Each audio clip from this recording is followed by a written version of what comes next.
November 1991. The Soviet Union had 43 days left to live, though no one knew it yet. Deep within a classified air defense command center carved into the Ural Mountains, Colonel Victor Petrov stood frozen before a wall of radar displays. 23 years he had tracked American aircraft across Soviet airspace. He had watched U-2 spy planes drift across Siberia at the edge of space. It followed SR-71 Blackbirds pushing Mach 3, their titanium skins glowing cherry red from friction. He had coordinated responses to countless NATO exercises, memorized the radar signatures of every American aircraft in existence. But nothing in his decorated career had prepared him for what he was witnessing on this frigid November evening. 5 separate radar stations positioned across 1,500 kilometers of Soviet territory had simultaneously detected an aircraft signature. The contact was there, tracked, confirmed by multiple systems. Then, in the space of a single heartbeat, all 5 contacts vanished. Not faded, not degraded, vanished, as if the aircraft had simply ceased to exist. Petrov's hand trembled slightly as he reached for the red telephone that connected directly to Moscow. But what would he tell them? That a ghost had just flown through the heart of Soviet airspace. What the Soviets didn't know, what Petrov couldn't possibly have known, was that the answer to his impossible question had been hiding in plain sight for nearly 30 years. And the cruel irony? Soviet scientists had given America the key to building that ghost. If you're fascinated by the hidden technological battles that shaped our world, hit subscribe and join us as we uncover the classified history that changed everything. The year 1991 marked the final chapter in a decades-long technological chess match between superpowers, while the Soviet Empire crumbled from within. American military planners were fielding weapons that would have seemed like science fiction just 20 years earlier. The Soviet Union had invested billions of rubles into what they believed was the most sophisticated air defense network ever constructed. Thousands of radar installations blanketed the territory from the Baltic Sea to the Pacific Ocean, creating overlapping fields of coverage that theoretically made invisible flight impossible. Every approach route was covered. Every altitude band was monitored. Every frequency was scanned. American military planners had spent 4 decades trying to prove that assumption catastrophically wrong. The concept of reducing an aircraft's radar signature had emerged from the ashes of World War II. When German and Allied engineers first recognized that radar cross-section could be manipulated through careful design, German engineers had experimented with radar-absorbing materials on submarine snorkels. Allied researchers had noticed that certain aircraft shapes produced stronger radar returns than others. The seeds of stealth had been planted, waiting for technology to catch up with theory. In the post-war years, researchers at Lockheed's legendary Skunk Works, that secretive facility in Burbank, where Kelly Johnson had built the U-2 and the SR-71, began exploring a radical question. What if an aircraft could be designed to scatter or absorb radar energy rather than reflect it back to enemy receivers? Early experiments focused on unmanned reconnaissance drones designed to penetrate Soviet airspace without detection. These programs, conducted under extreme secrecy during the 1960s and 1970s, explored various approaches to signature reduction. Some designs emphasized radar-absorbing materials. Others focused on shaping. Still others investigated flying at extremely low altitudes to hide in ground clutter. Each approach had limitations. Materials were heavy and required constant maintenance. Shaping compromised aerodynamic efficiency. Low altitude, flight-limited range, and increased vulnerability to ground fire. Engineers needed solutions combining multiple approaches into coherent practical designs. The mathematics were punishing. Radar waves obey precise physical laws, bouncing off surfaces at predictable angles. A conventional aircraft, with its cylindrical fuselage and curved wings, creates strong radar returns from dozens of different aspects. The engineers needed to understand exactly how electromagnetic waves interacted with complex shapes, and the calculations required more computing power than existed in most universities. Then, in 1962, a Soviet physicist handed them the answer. His name was Pyotr Ufimtsev. He worked at the Moscow Institute for Radio Engineering, and he had just completed a paper titled Method of Edge Waves in the Physical Theory of Diffraction. The work provided mathematical methods for calculating precisely how electromagnetic waves scatter off objects with specific geometries. It built on earlier work by Scottish physicist James Clerk Maxwell and German physicist Arnold Sommerfeld, but extended their theories in ways that had practical engineering applications. It was brilliant theoretical physics. Soviet military authorities reviewed the paper. They saw equations. They saw theory. They saw nothing of practical military value. The mathematics seemed purely academic, of interest only to physicists and perhaps some radar engineers working on antenna design. They stamped it for open publication. It was one of the most consequential mistakes in Cold War history. American intelligence obtained a translation in the early 1970s. Engineers at Lockheed read it and immediately understood what Soviet censors had missed. Ofimsev's mathematics could predict exactly how radar waves would behave when encountering aircraft surfaces. This meant engineers could now design shapes that would minimize radar returns not through guesswork, but through precise calculation. Denis Overholzer, a mathematician at Lockheed, wrote a computer program called Echo 1 that could calculate the radar cross-section of a given aircraft shape. For the first time, engineers could test designs on computers before building expensive prototypes. They could iterate rapidly, trying hundreds of configurations to find shapes that minimized reflections. The paper that Soviet censors deemed safe to publish gave American engineers the theoretical foundation to build aircraft that could defeat Soviet air defenses. Ufimtsev himself eventually immigrated to the United States in 1990, joining UCLA's faculty. By then, the aircraft his mathematics had made possible were already operational. When Russian aerospace engineers later studied American stealth designs, they recognized principles derived from their own physicists' work. The irony was not lost on them. One Russian general reportedly remarked that they had given America the key to their own destruction. But here's where the story gets personal. Colonel Victor Petrov's path to that command center had begun in a small Ukrainian village where his father had fought the Germans during what Soviets called the Great Patriotic War. Young Victor grew up on stories of desperate battles, of soldiers holding impossible positions against overwhelming odds, of a nation that had sacrificed 20 million lives to survive. He joined the Red Army at 18. The entrance examinations revealed an unusual aptitude for mathematics and spatial reasoning, the precise skills needed for radar operation. He was assigned to the Soviet Air Defense Forces PVO Strany, the branch responsible for protecting the motherland skies. His early career coincided with the Cold War's most dangerous years. He was a junior operator during the Cuban Missile Crisis of 1962, when Soviet and American forces stood on the brink of nuclear war. He watched as Soviet air defenses were placed on highest alert, waiting for American bombers that never came. The experience shaped him. He understood that the radar screens he monitored could be the first warning of Armageddon.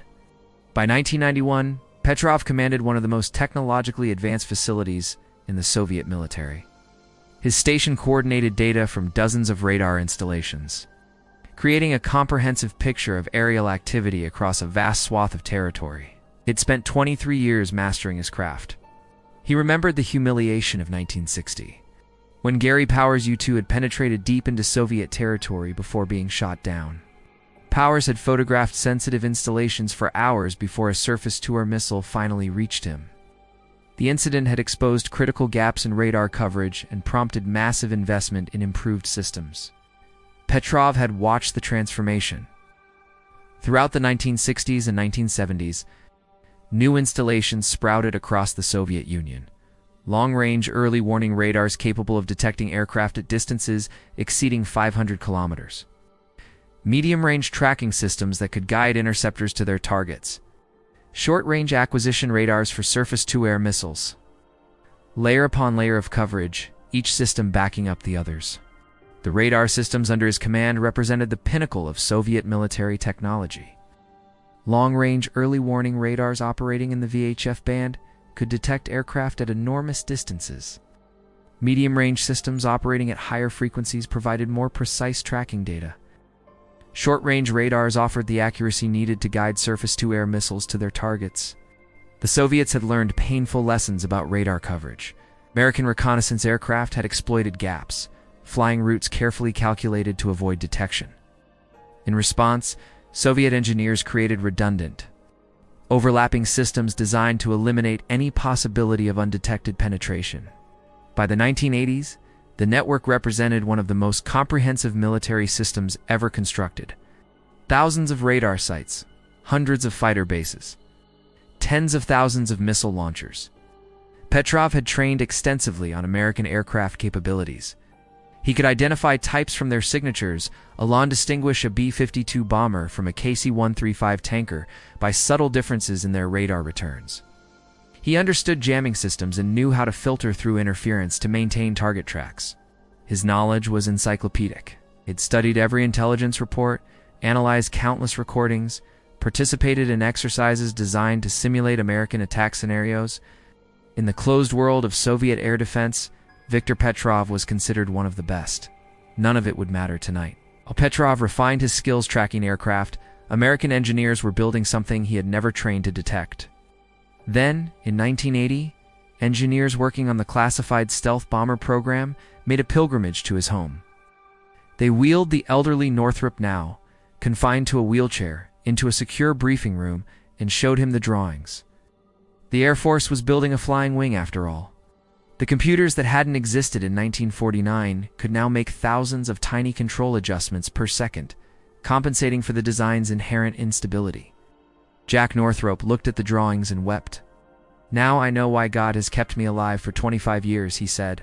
He died 10 months later. But his flying wing would finally take to the sky. In the late 1970s, Northrop Corporation began work on the most expensive and secretive program in American military history. The project existed in a world of absolute secrecy. Engineers worked in windowless facilities surrounded by multiple security perimeters. Documents were created, read once, and immediately destroyed.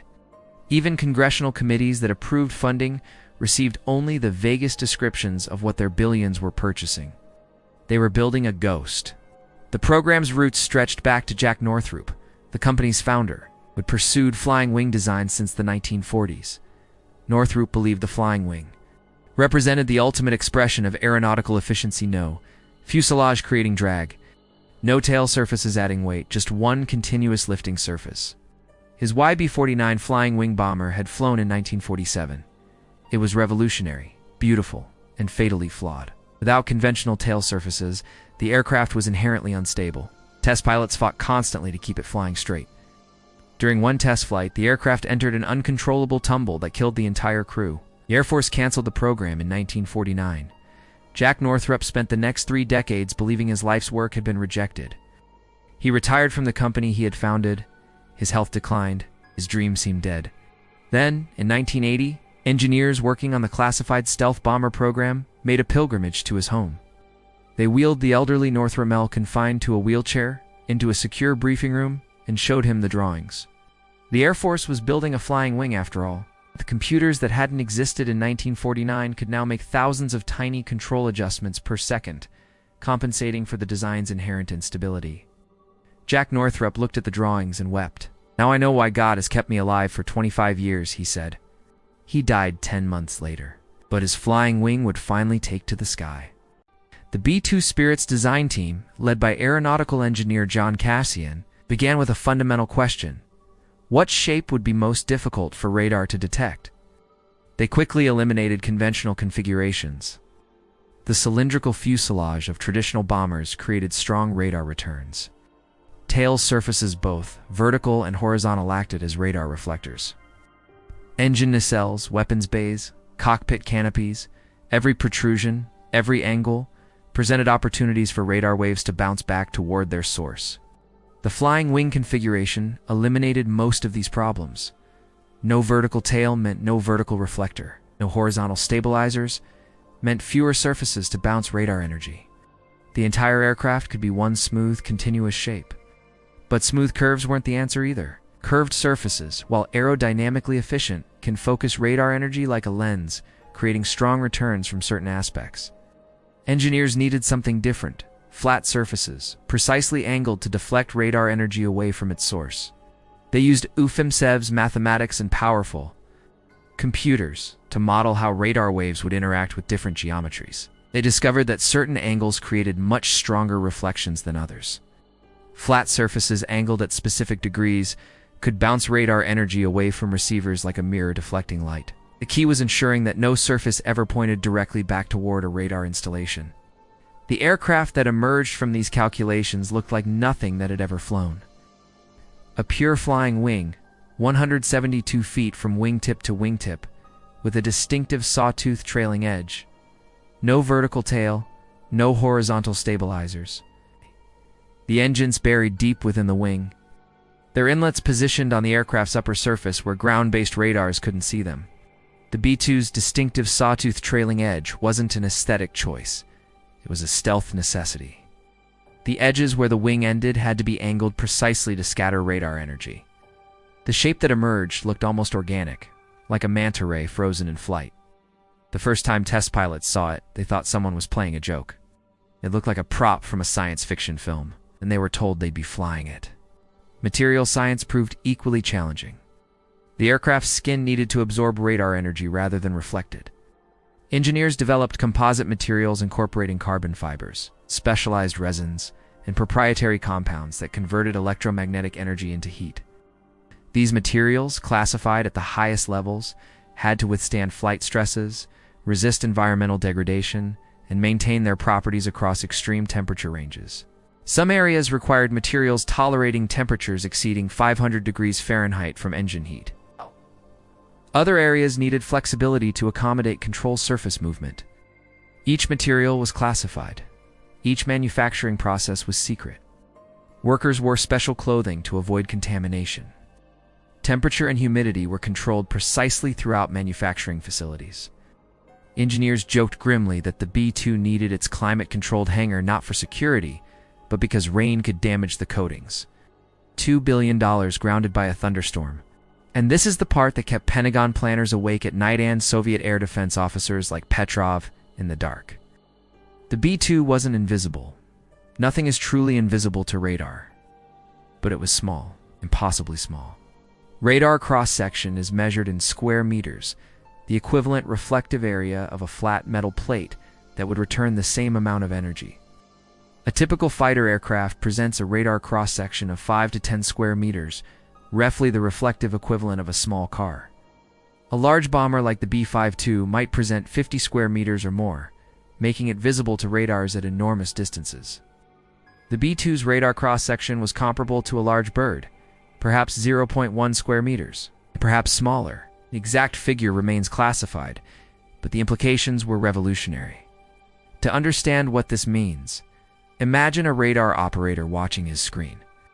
His system is designed to filter out small returns birds, weather phenomena, atmospheric anomalies, and highlight significant targets. The B-2 was designed to fall below that threshold, not invisible, but indistinguishable from noise. A bomber the size of a commercial airliner that appeared on radar as something computers had been programmed to ignore. Detection range scales with the fourth root of radar cross-section. This means that reducing cross-section by a factor of 100 only reduces detection range by a factor of about 3. But when you're reducing cross-section from 50 square meters to 0.1 square meters, a reduction of 500 times, the effect becomes dramatic. A radar that could detect a B-52 at 200 miles might not see a B-2 until it was within 30 miles. It saw it at all. Test results exceeded even optimistic predictions. Radar operators attempting to track test flights reported contacts so small that their systems automatically filtered them out as irrelevant clutter. The mathematics worked. Ufemtsev's equations, applied by American engineers with American computers and American manufacturing precision. It created an aircraft that the most sophisticated air defense network on Earth might never see. The development cost ultimately exceeded $20 billion. Each aircraft was worth approximately $2 billion when development costs were included. Critics questioned whether any military capability justified such expenditure. Proponents had a simple answer. What price would you pay for an aircraft that could penetrate any air defense system on Earth? And we returned to Colonel Petrov, standing before his displays on that November evening in 1991. The anomalous contact first appeared at 21:47 hours local time. 5 separate installations detected it simultaneously in aircraft flying at approximately 40,000 feet, moving at 600 kilometers per hour, standard cruise parameters for a large aircraft, but the radar cross-section measurements made no sense. Petrov's first assumption was equipment malfunction. He ordered immediate diagnostics. All 5 stations reported perfect functionality. He ordered cross-checks with neighboring sectors. They confirmed the detection. The contact was real. The initial detection came from a VHF band early warning radar 1, of several positioned across the region to provide long-range coverage. VHF radars operated at relatively low frequencies, which gave them certain advantages for detecting stealth aircraft. The longer wavelengths were less affected by radar-absorbing materials and could sometimes detect aircraft that remained invisible to higher frequency systems. But VHF radars had significant limitations. Their large antennas made them difficult to move and easy for enemies to locate. More critically, their long wavelengths provided poor resolution, making it difficult to determine an aircraft's precise location or guide weapons against it. Within seconds of the VHF detection, 4 other radar systems at different locations confirmed the presence of an aircraft. It operated in the S-band, frequencies commonly used for medium-range tracking. 1 operated in the X-band, a higher frequency typically used for weapons guidance. The final confirmation came from a mobile radar unit deployed to the region for training exercises. 5 separate systems, 5 different frequencies, 5 different viewing aspects, all detecting the same contact. One of his operators, a 15-year veteran named Sergei, called out the numbers. Cross-section reading 0.1 square meters. Comrade Colonel Petrov checked it twice. Sparrow was 0.01 square meters. A MiG-21 was 5. A B-52 was 50.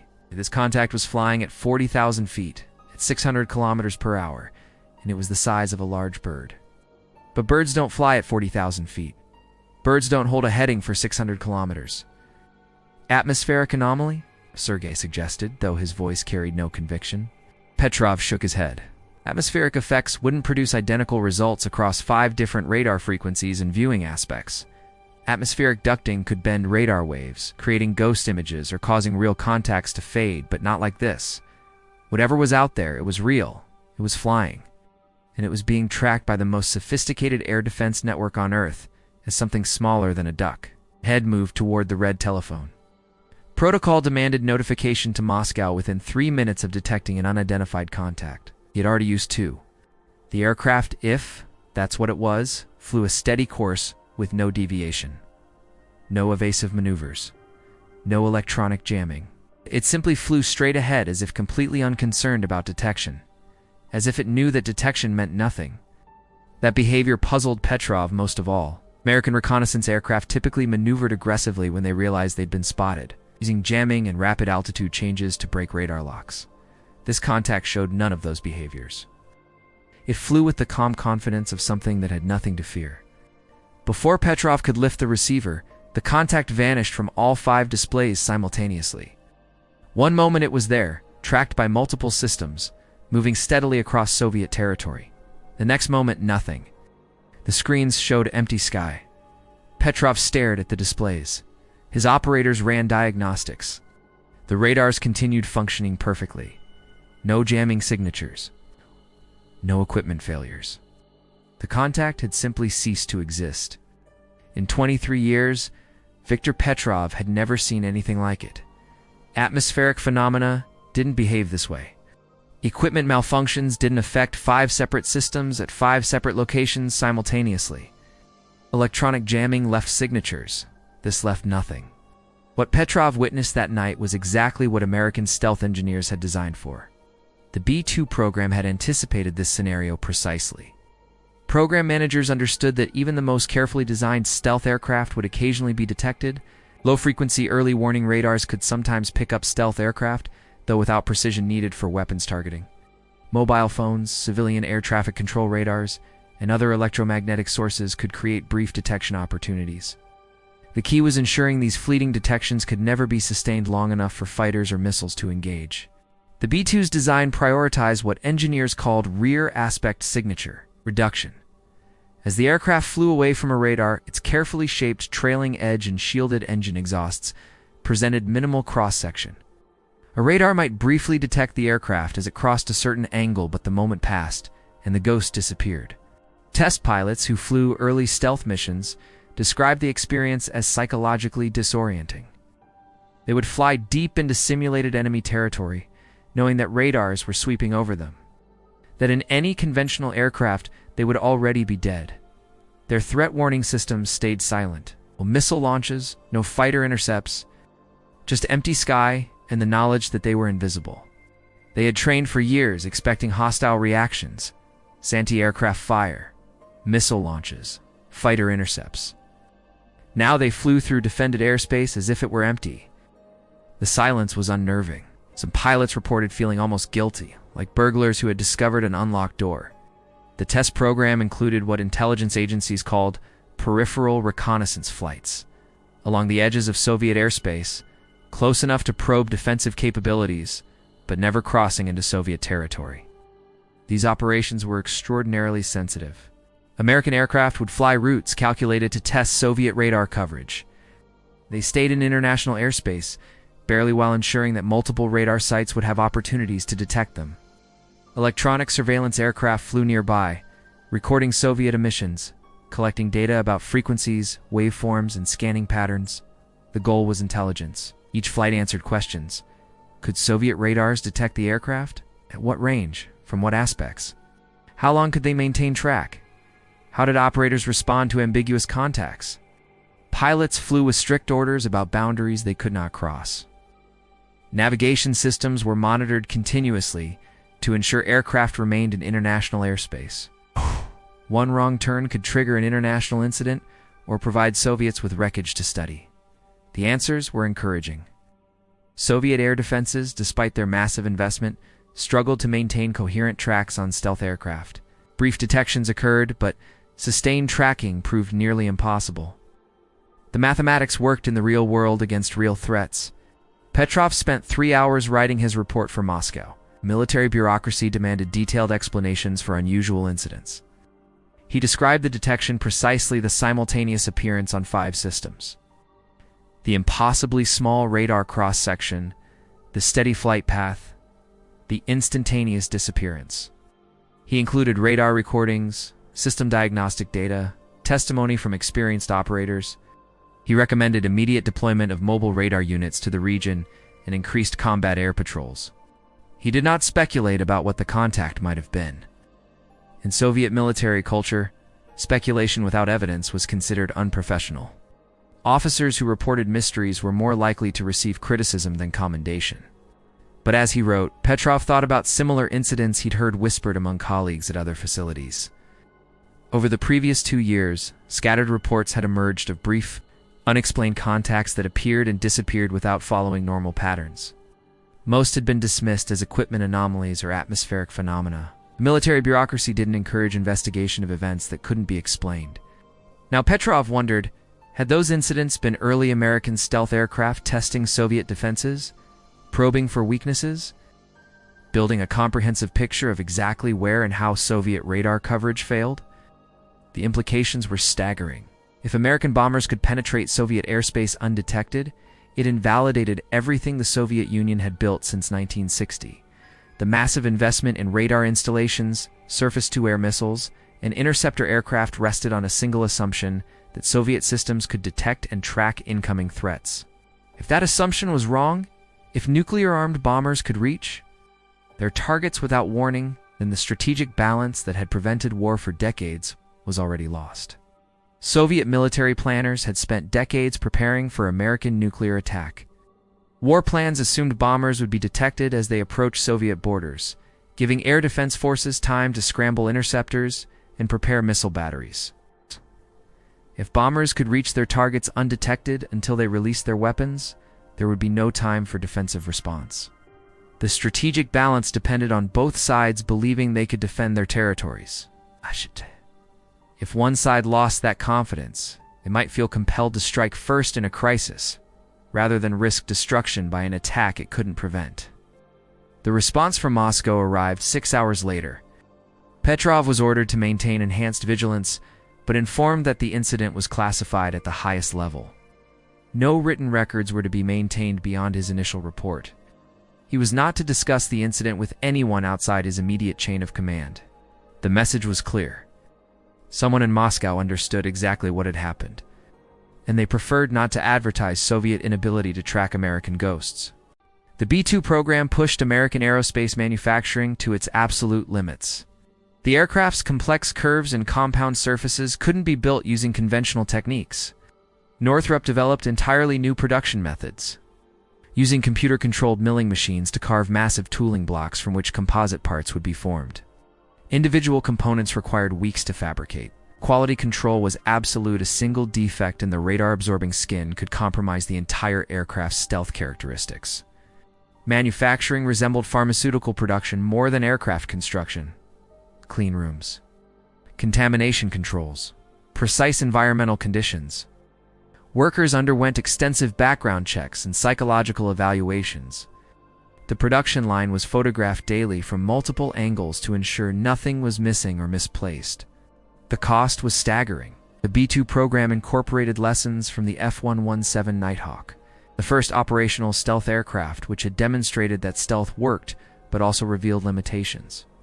The F-117's faceted design created strong radar returns from certain angles. Its engines generated detectable infrared signatures.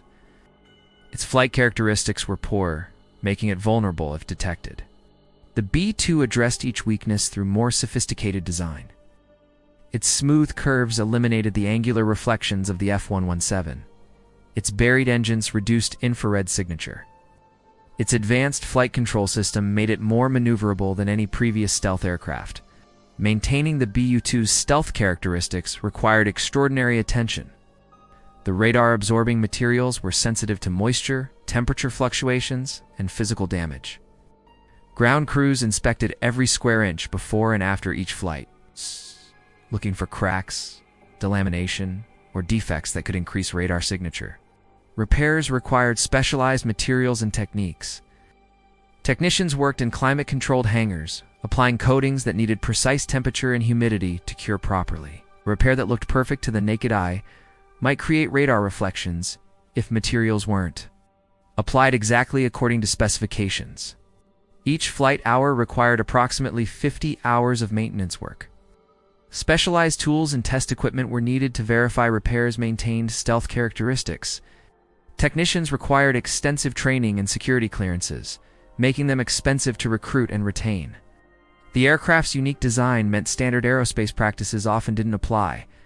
Procedures had to be developed specifically for the B-2, tested extensively, and documented in minute detail. The operational cost per flight hour exceeded $100,000, making the B-2 one of the most expensive aircraft ever operated. The Air Force eventually reduced the fleet to just 21 aircraft each, one irreplaceable, each one representing the combined efforts of thousands of engineers over more than a decade. Yet those 21 aircraft could accomplish missions no other platform could perform. The pilots and crews who operated B-2 bombers developed an almost religious devotion to their aircraft. They understood what each bomber represented: decades of research, billions of dollars in development, thousands of engineering hours concentrated into a single machine.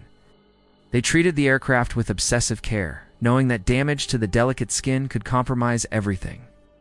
They studied threat systems with intensity matching any academic pursuit.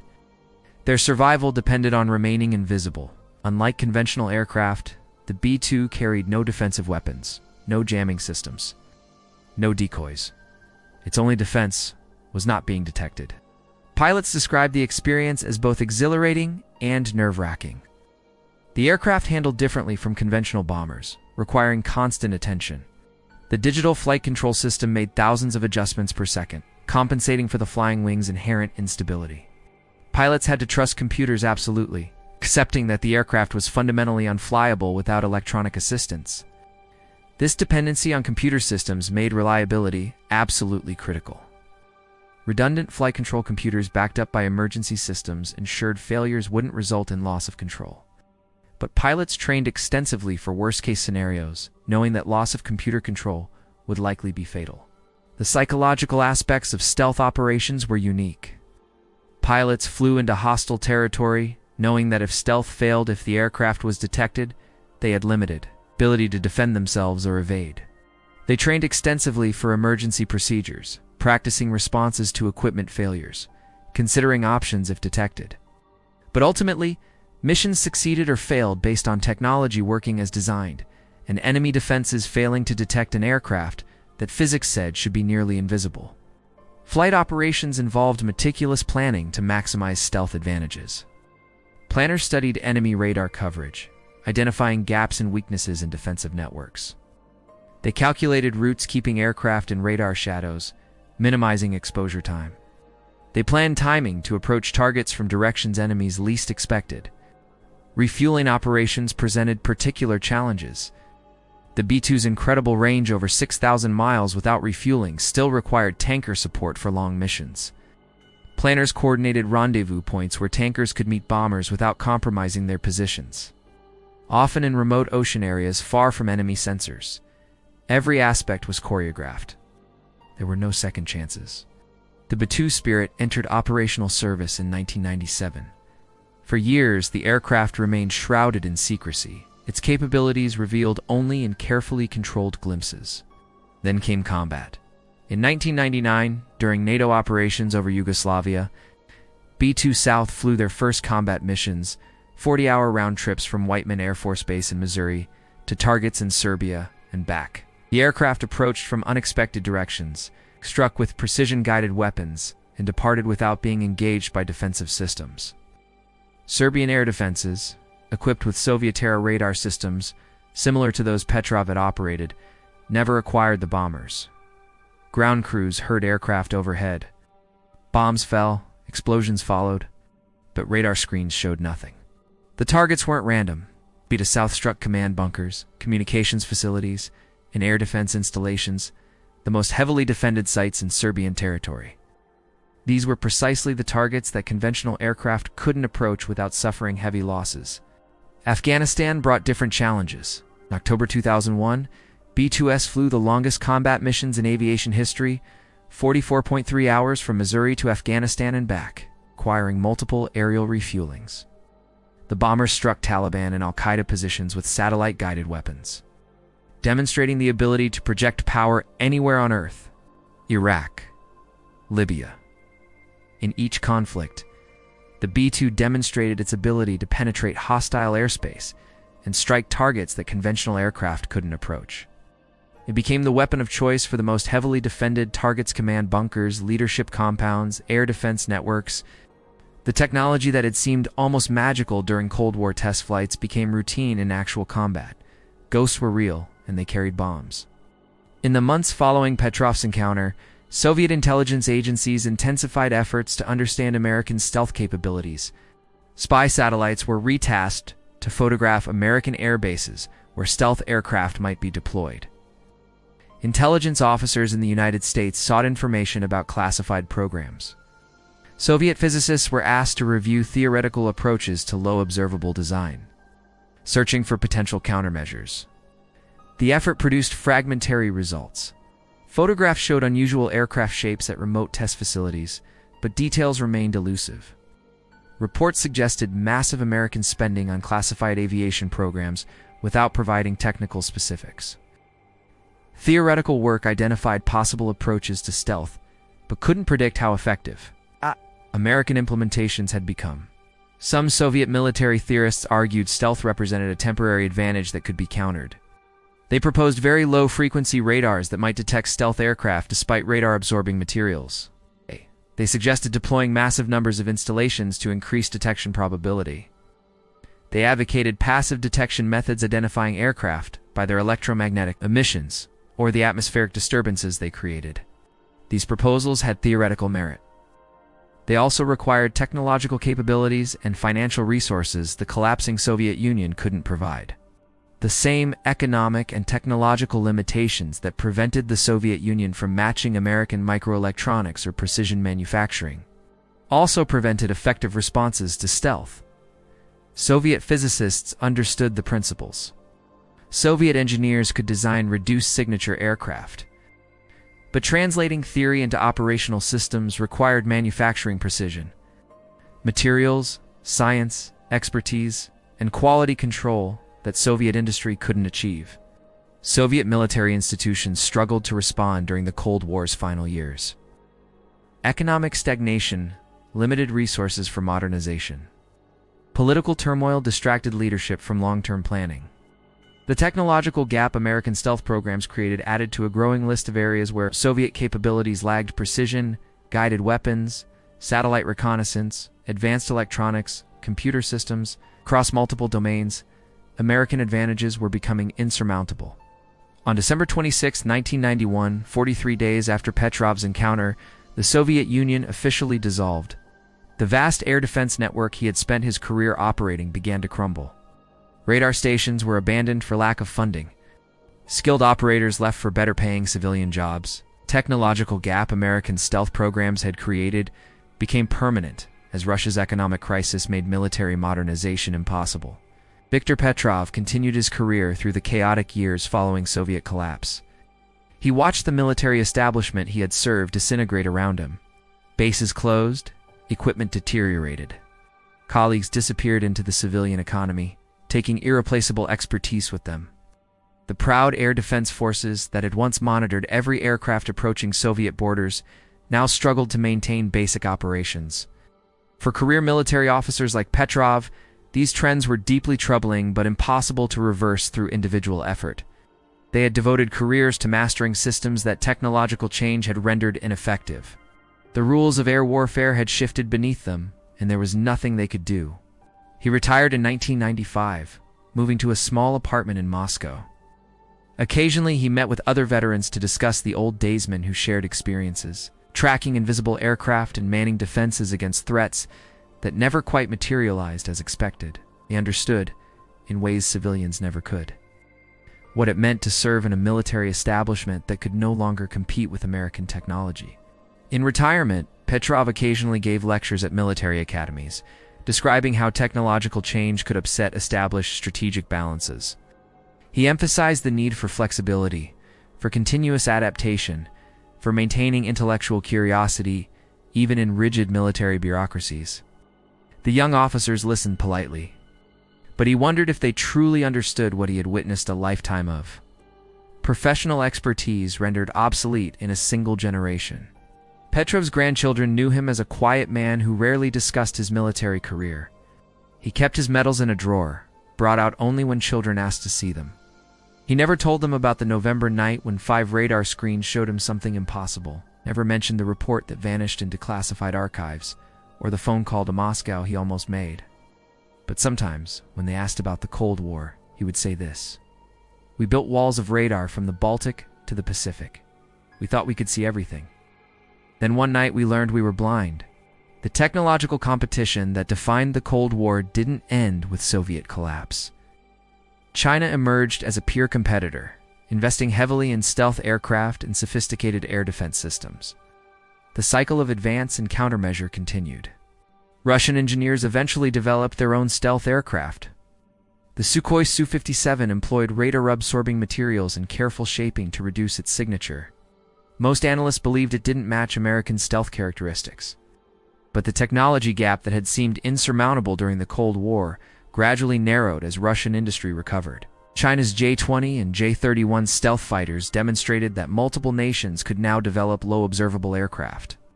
The exclusive American advantage was eroding.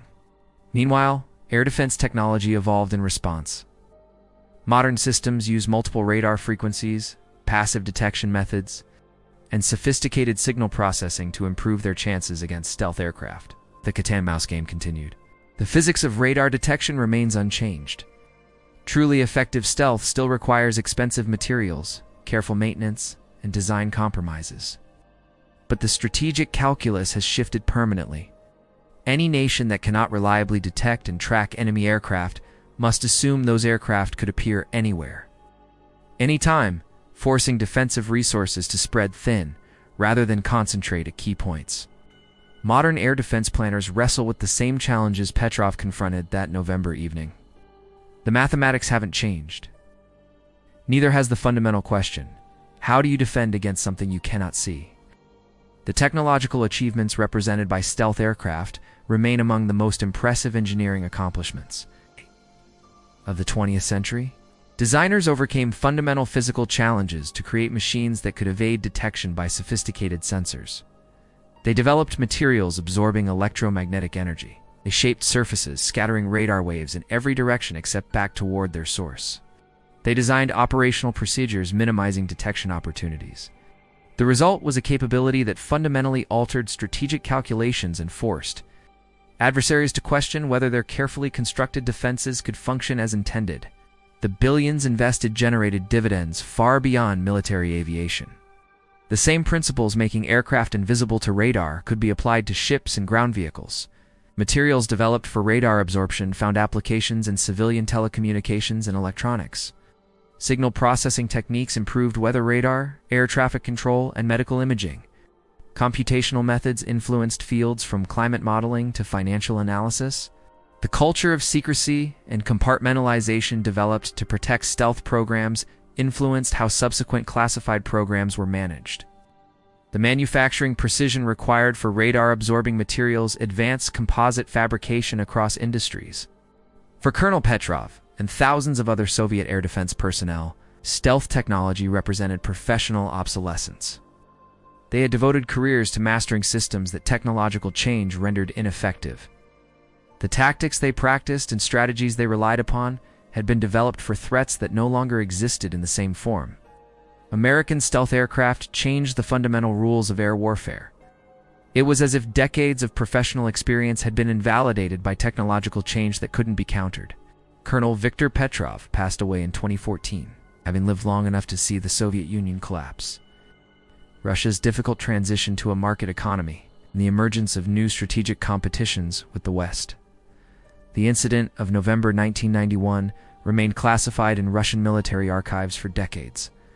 When Cold War air documents were eventually declassified, researchers found Petrov's report buried among thousands of routine intelligence summaries, a single data point in a much larger story about technological competition, military strategy, and the constant evolution of weapons.